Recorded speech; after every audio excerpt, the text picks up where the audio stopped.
I think the thing I would start with is that, especially in beauty, brands are what drive success. All of the operations around the way that we deliver messages obviously contribute to that, but you have to have a brand that matters with products that work with consumers who love them. So I really see the role of digital in supporting the marketing teams and the marketing leaders with the right types of tools, the right types of processes, the right types of content delivery mechanisms. The list can go on and on and on, to be able to help them build brands in the most effective way that delight consumers. Explore the minds and marketing strategies behind today's winning brands and businesses. Tap into the power of the creator economy with Earned by CreatorIQ. Here's Conor Begley. Hi, everyone. Welcome to Earned. Today we've got Chris, the Global Chief Digital Officer at Wella Company. Welcome to the show, Chris. Thanks, Conor. Really glad to be here. Thanks for having me. And you have always been so kind with your time. I know that you are a busy guy, to say the least, and so appreciate you taking out the time. No, it's absolutely my pleasure. I'm very happy to be able to sit and chat with you a little bit. So one of the things that's really interesting to me about your role is that it says digital, right? But honestly, it seems like a lot of it's marketing, right? It seems like you've got kind of heavy crossover there between the two. You know, a lot of the people that we've had on have been kind of the more traditional, like CMO title. Talk to me about how your role interacts with marketing and just generally what your role is for people that won't be as aware of it. Sure. So I think the thing I would start with is that, especially in beauty, brands are what drive success. All of the operations around the way that we deliver messages obviously contribute to that, but you have to have a brand that matters with products that work with consumers who love them.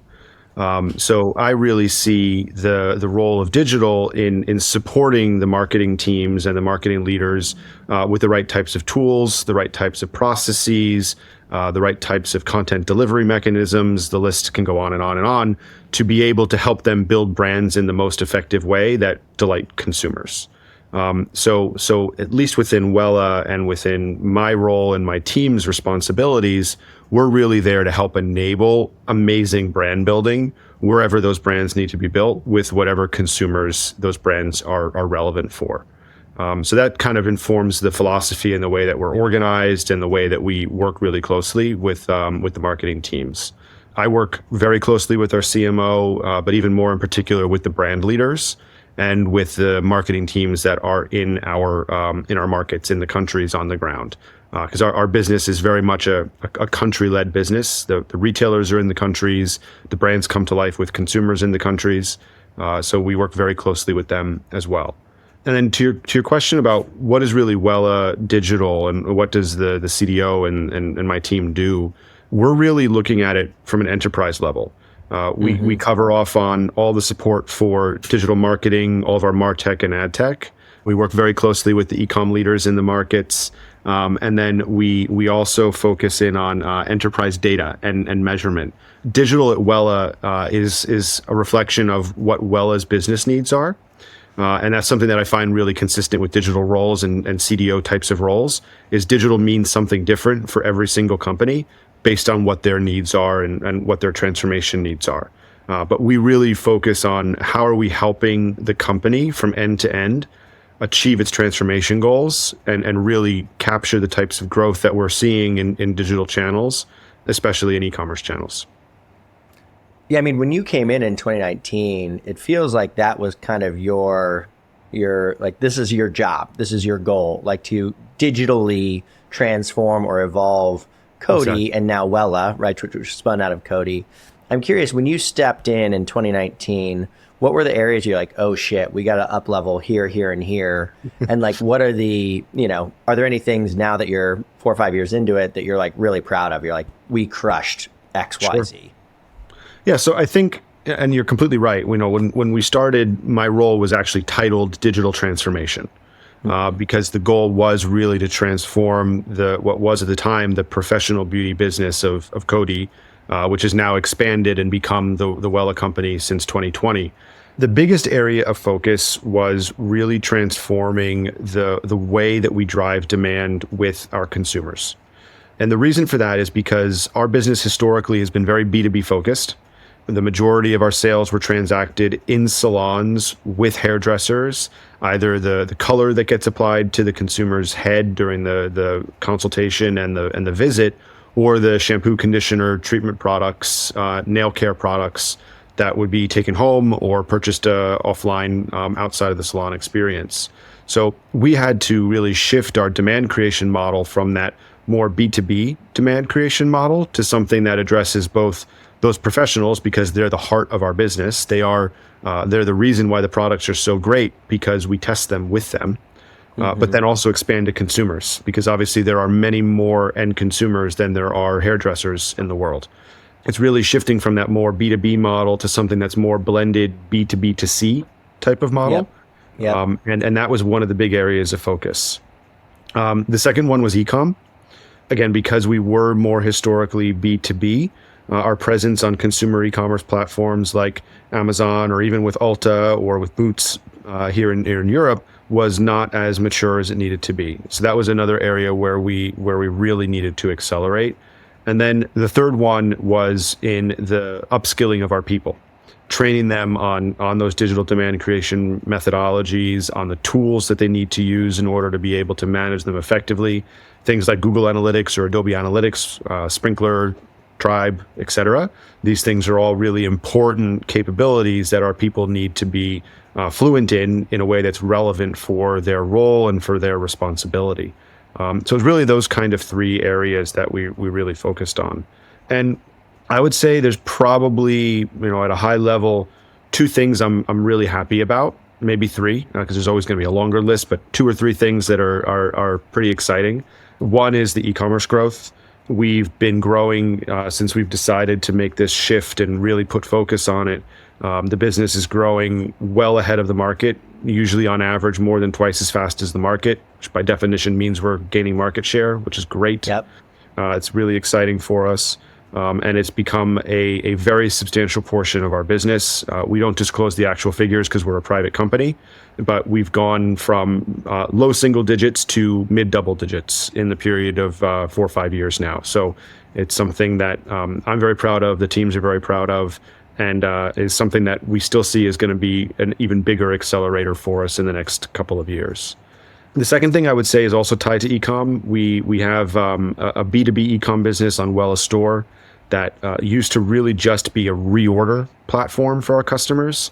And especially now in the past year and a half, 2 years, we've really transformed that into more of an e-com of services platform, not just product, where we're really providing great business building services. We just launched earlier this year a partnership with a salon management partner in the US called Gloss Genius that provides a suite of tools for salon owners to be able to manage their businesses more effectively. We've seen some really great traction with that. The third thing I would say is that we have built a really strong in-house model around demand creation and also digital technology delivery. On the Wella Store platform, we spun up 21 storefronts in about 6 weeks last year, which is fast. Yeah. And we did that with the capability that we've built in-house over the past 2.5 years. And we're able to be very reactive and very proactive in providing new experiences for those customers. And although the second half of this year has gotten a bit more competitive in EMV in our category, we did hit the number one spot for our Wella Professionals brand at the beginning of the year. It's become a bit of a dogfight the past couple of months, but we are confident we are going to continue to throw the right punches there, which I think is also a really good indicator of the shift in model that we've made. In particular, a good example, the partnership with marketing that the digital team has within the company. Yeah, I mean, it's been really cool to watch. I mean, kind of across the board, GHD, Wella Professional, OPI, et cetera, all really lean in heavily over the last few years into kind of social and influencers. Yes. And I think it's a really interesting world for you guys, because I remember talking to, sorry, not to talk about a competitor, but talking to Kate Teen and Suveen, the CEO, and he's like, we realized that all of our top influencers were like managed by our education team. They were like stylists that had become social media influencers. And so this blending of worlds from like, hey, we were professional distribution and we're going to push towards e-com, which might kind of piss off the stylists a little bit. but also a lot of them are becoming these social media personalities who also want to, lean in with you there. It's just a weird blending of worlds. I'm curious, how have you managed that relationship with those stylists, given all these kind of competing priorities?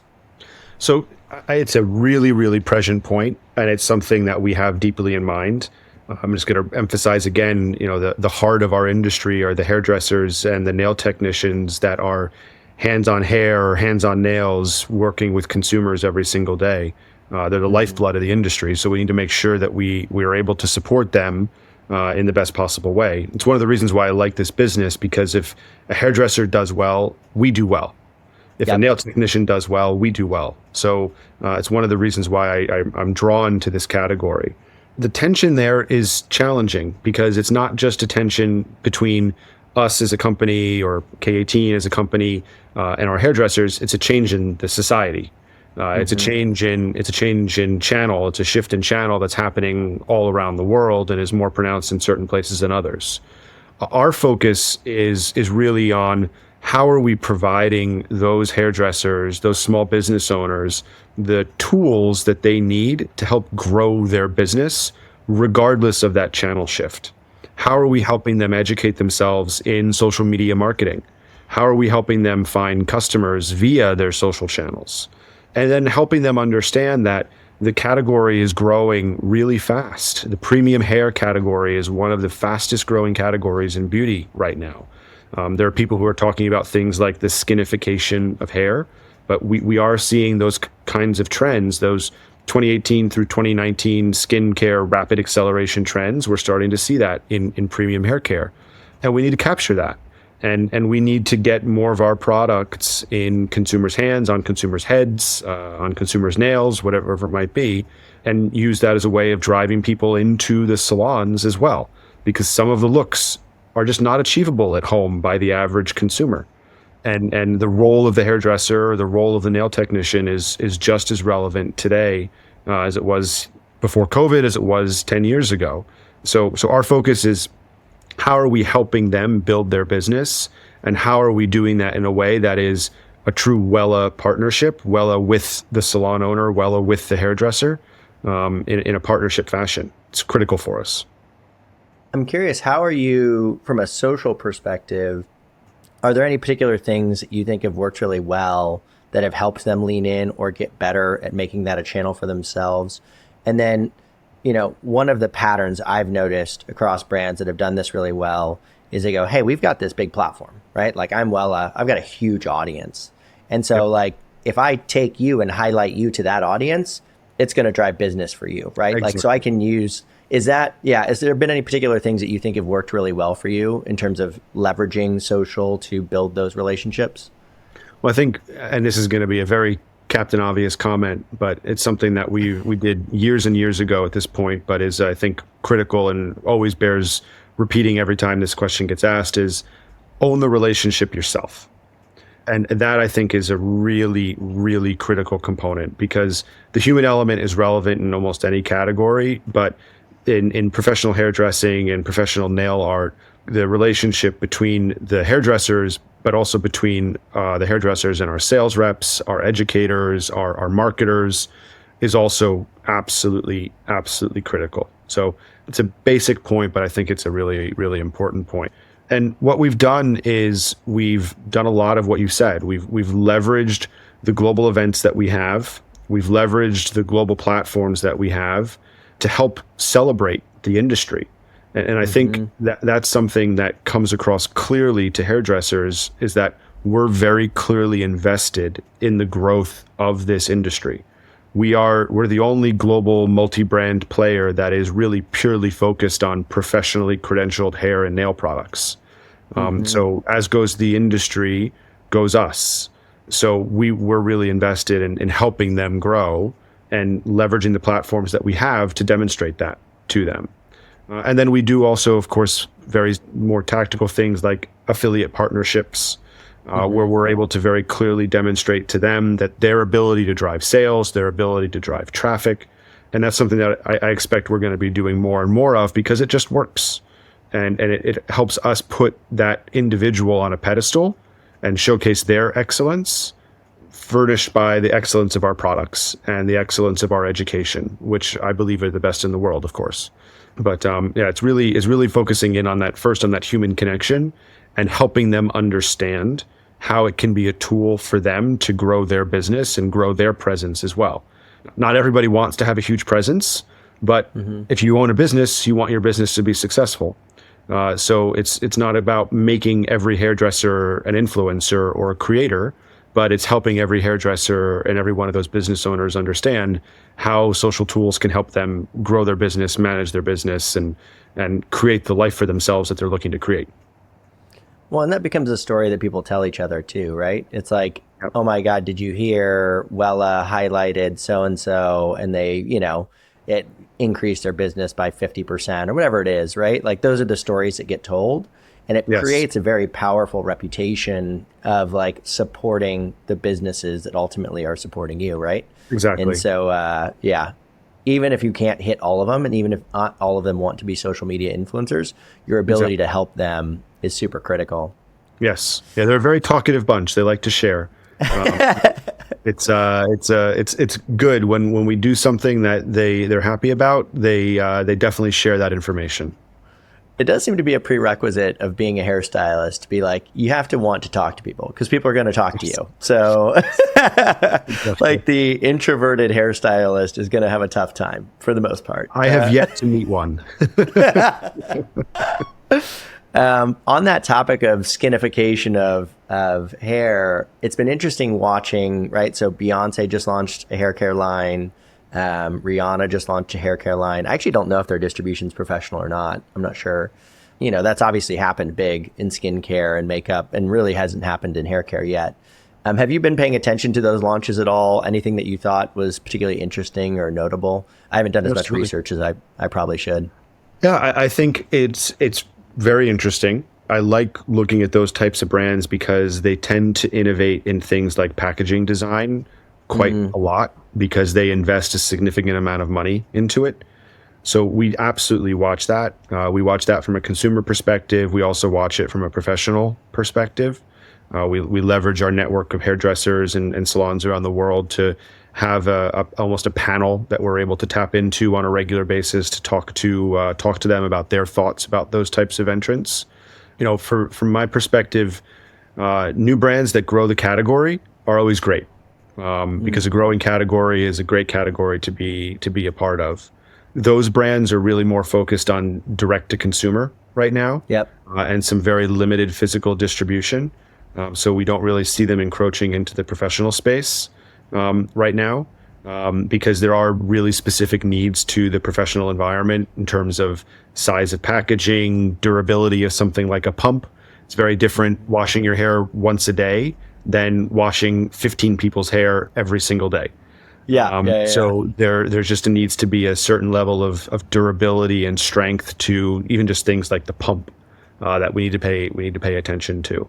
So barrier to entry in the professional channel is pretty high. So we haven't seen a lot of new entrants there that are not really solely focused on it. But Beyonce's brand in particular, I think it's beautiful. I think the packaging design is great. I haven't had a chance to test the formulas yet, but I thought they did a nice job with the packaging. Yeah, it'll be curious to see where they take it. That note on the barriers to entry for professional is actually, I'd never really thought about that, but there's a lot of nuance there, right? It's not, you don't just throw it on a shelf and they take it home.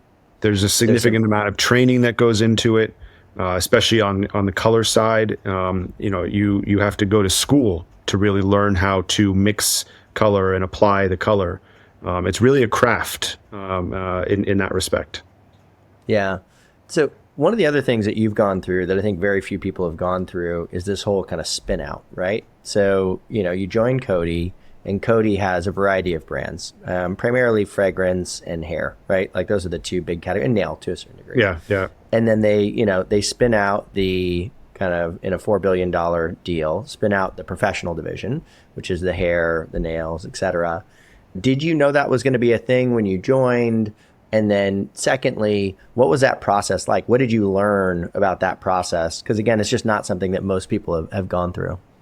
So it wasn't something that I was aware of when I joined the group. I joined the group because back in 2018, when I was going through that process, the pro channel had not been disrupted like makeup and skincare had in 2013 through 2018.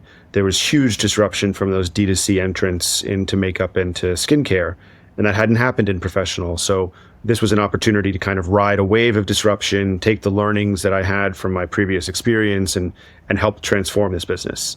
The decision to sell the Wella brands by COTY was made in my first year being with the business. So of course there's an immediate moment of concern and a freak out moment a little bit, of course, because it's a big thing, but it very quickly turned into a really incredible experience, at times very difficult, but also extraordinarily rewarding, because it allowed us to create a company that is now the home for 6,000 employees, home for hundreds of thousands of customers, and gives us the opportunity to build something that, the way I like to say it is that the company, the oldest brand in the company is 144 years old. We're looking to build a company that's going to provide a home for those brands for the next 144 years. I know it's a little cliche, but it's really something that I believe in very strongly. We want to build something that's durable and is going to be able to provide for our employees and provide livelihoods for our customers in the future as well.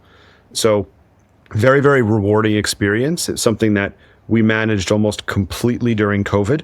All of the reviews, all of the carve-out meetings, all of the build meetings around how do we reconstruct the company from scratch, essentially, were all handled 100% remotely during the height of COVID. So that added an extra dimension to it. But it really gave me exposure to things that you don't normally get in the regular course of business. When we spun this off, we didn't have an IT team because IT was part of COTY. So we had to build that from scratch. So we had to hire a CIO and completely rebuild an IT team, which was very interesting, very challenging. Very interesting and very challenging. But I'm sure there were you had never had any IT issues, right? Smooth transfer. Not a single one. Never any bugs. Computer worked perfectly throughout everything. Yeah, you never had to contact IT for sure. Exactly. But it's interesting because I've always worked in corporate life. I've never worked in a startup or what have you. So going in and thinking through how do you rebuild every single function in the group is a big undertaking. And it's an experience that I don't think that you get the opportunity to do very regularly in a large corporate. So it, at least for me, expanded my knowledge base very, very much at an enterprise level, and gave us the opportunity to work with a lot of amazing partners, which was also a great experience. But that being said, now for about the past 2 years, we're out of that transition phase. We're out of that rebuild phase, and we're really focusing in on the acceleration phase. And as amazing as that separation and rebuild phase was, I'm really excited that we're in the acceleration phase, because that's my bread and butter and the stuff that just gets me the most excited. But we're able to do that even better because we know what the foundation is, because we built it really from scratch, which was a great experience. Yeah, I mean, it sounds like a pain in the ass, but it also sounds like, it's like you get to start over and be like, well, we had this before, but is that actually the best option? Yep. I don't know, right? Exactly. Incredible amount of work, but you get to kind of design it from the ground up and get rid of any of the baggage that's, it's hard to make changes when you're in a big machine like that. So meaningful changes. Exactly. No, it's really great. I like the tension of, it's really hard, but it's also really exciting. How you thread the razor's edge of it being too hard and being too exciting is what keeps you moving forward on the objective, and having a concrete deadline of the old system turns off this day, the new system turns on this day. It's important to have that in mind, because it comes up very quickly. Yeah, that's funny. It's like most of the time projects have like internally set deadlines. You can like push them back if you need to. But this one's like, no. The deal closes X date. Yes. That's the dead date. You will not have email if you do not set it up on that date. There were a couple of big ones, and email wasn't even at the top of the list. The top of the list was payroll. Oh yeah, make sure payroll works. Pretty much nothing else matters. But if people aren't getting paid, like lawsuits, pissed off. Exactly. We need to maintain good continuous operations, and for that, we need our people to be happy and compensated. So you talk about this kind of threading of like terror. Am I going to be able to do this? And then like, but if I work hard, I think I'm going to be able to do it. I think one of the things I've observed about you as I've gotten to know you is like you are working your ass off, right? You work really hard, harder than you probably should, frankly. But that's, don't. I'm not a doctor. So I'm curious for those that want to follow the kind of same career path that you've gone on, because I think that's a lot of the people that listen. It's probably about half, right? Or like looking at this aspirationally. What are some of the tips that you would have for them that you think help get you to where you are today? Sure. So one is, and again, it's going to sound a little cliche, but it's true. Like fundamentals are fundamentals for a reason. The first one is curiosity. And I'll use the arc of my career to explain it, but I started my career in visual merchandising at Ralph Lauren and Brooks Brothers. That was my first kind of real job. And, I pivoted from that into advertising, pivoted from that into beauty, pivoted while I was in beauty from just advertising to end-to-end digital. And the consistent theme was that when I saw something that looked interesting, I just learned everything I could about it. And, I love the Let Me Google That For You website, because there is so much knowledge available at your fingertips that all you need to do is pull the trigger and learn it. And you can really piece together a huge body of information about some of these topics without ever stepping foot in a classroom or a training or paying to go to an executive MBA or one of these things. So especially early in my career, a lot of people don't go to school for advertising because many of the professors at the universities stopped advertising work 20 years ago and have been professors. So the learning is hands-on learning. So my first thing is really just when you see something that's interesting, learn everything you can about it and then just start doing it, because you're gonna screw it up. But when you get it right, it's now something that's in your body of knowledge. It's in your quiver, or whatever analogy you want to use or metaphor you want to use. It's now part of that. The second thing is context. And this is something that is kind of an eye into my own kind of professional psychosis. I cannot do things unless I understand how it fits into the broader discussion. How is this going to drive a business result? How is this going to drive some type of efficiency? How are we going to be able to do two things that used to take 4 people now with 1 person? And we can redeploy those 3 other people to do 6 other things. So thinking through how the work that you're doing or the tasks that you're being given ladder up to the broader context is really important, because I believe that's one of the most important skills that people in general management have. They know how to contextualize work for employees. Even if we go back to the joke about IT, even if you're an IT service desk person, your job is critical to the functioning of the company. But your task is to close tickets.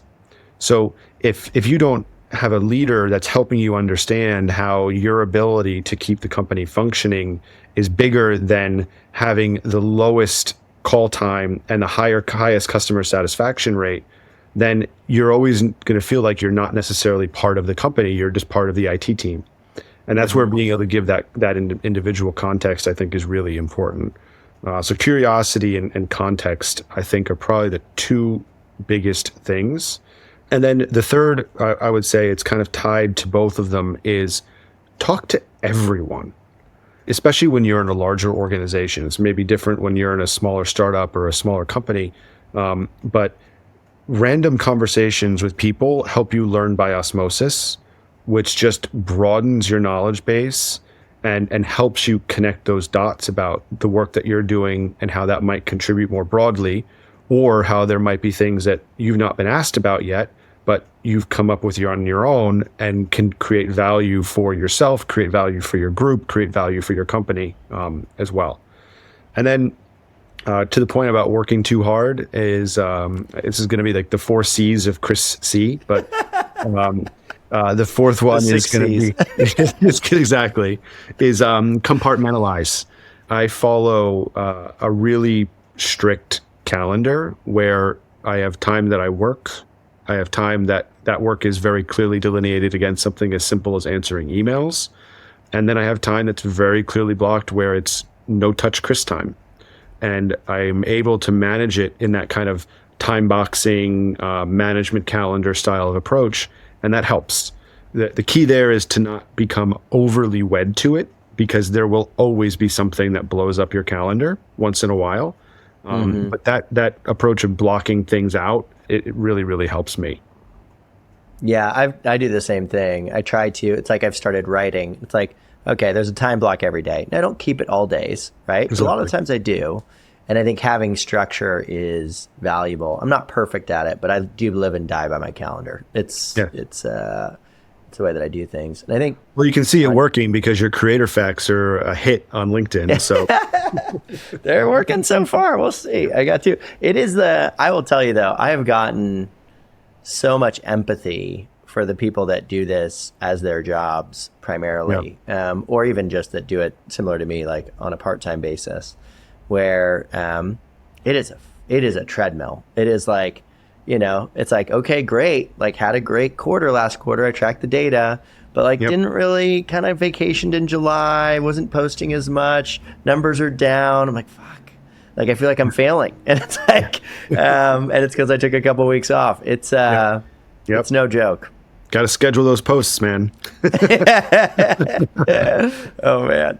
Well, so last question. We'll do one fun kind of end of show last question. So sure. The industry that you're in a lot of ways is like a, kind of a self-care industry, right? Like, I'm going to take the time, I'm going to go to the salon, I'm going to spend a couple hours there or whatever, a shocking amount of time, or I'm going to go get my nails done, right? Yep. So I'm curious for you, what are your, when you time box out some Chris time, what are your self-care? What are the things that you do to chill out? So I love to cook. Because one, I love food, love eating, love great restaurants. It's a craft. Really good cooks are also artists in their own respect. I like it because it's so completely different than what I do every day. And you need to focus on it. You can't be really multitasking. So it's a great way to escape and to focus on something just completely different. And it's usually a pretty good reward at the other end of the process. There's something about when you make it for yourself that it just tastes better. Like if somebody served it to you, it's like instead of being a 7 out of 10, it's an 8 out of 10, right? It just gets that little bit of a bump. Yep. The cooking is a big one, and it's not to toot my own horn, but whenever we do vacations with friends, I'm usually the de facto cook, and it works out pretty well. So that's one that I really like. And the other one, which goes directly to like my curiosity point, I love wine, and living in France, I live in an amazing place for wine. So the bookshelf behind me here is filled with all sorts of books about the names of the individual appellations and the names of the vineyards and who owns them and how much of it they own. So that's a particular passion point for me as well. So finding really hard to find bottles, meeting the winemakers, traveling to the different regions and everything is also both the time box time, but also bleeds into vacation time and weekend time as well. So food and wine. Those are good things. And I think we're very, very aligned there. I think I've become the de facto sommelier inside my wife's family and like my broader family. They'll like send me pictures of the menu and be like, what should we buy? And I'm like, all right, give me a minute. So it's like, and then, and I've gotten, it was like, yeah, exactly. It was like my brother-in-law had his 28th birthday, and he was out with his friends. And they're like, pick out the wine. And I picked it out. And he said the sommelier came over and was like, amazing pick. Like, what made you decide on this one? Yeah. It's great. That always feels wonderful. Exactly. I was like, yeah, nailed that one. But you're definitely ahead of me. We'll have to. So one of our investors, Giovanni, is Italian. He splits time between Milan and Zurich, and he's got a cellar with about 14,000 bottles. And Wow. yeah, it's crazy. And so we may have to make a trip up there. I'm going to be out there in September. I think it'd be fun. I think we can arrange that. If you can arrange that, I can arrange that. Oh man. I asked him like, so what are you drinking lately? He's like, I've been really into stuff from the 70s and 80s. I'm like, oh, okay. Like, I think the oldest bottle I've had was like 25. I don't know, 25 years. Man. 70s and 80s. Wow. And I was like, oh wow, I didn't know that was like a thing that you get into for a little while. Yeah, decades and decades of collecting. Yeah, he said his wife's an attorney, and she's in charge of everything except for the food and wine. He's like, I've got that. That's a good deal. I mean, that's a great deal. Like, if she's going to do the taxes and he's going to do the wine. Exactly. Well, Chris, really appreciate you taking out the time. Excited to see you soon. And Thank you very much, Conor. And yeah, we could do this a couple more times, and it would be amazing. That's a lot of fun. Thank you very much for having me. I appreciate it. Awesome. Later, Chris. Be a friend, tell a friend, and subscribe. Earned by CreatorIQ. CreatorIQ is your all-in-one solution to grow, manage, scale, and measure your influencer marketing program. Ready to unlock the power of the creator economy? Get started with a demo today at CreatorIQ.com.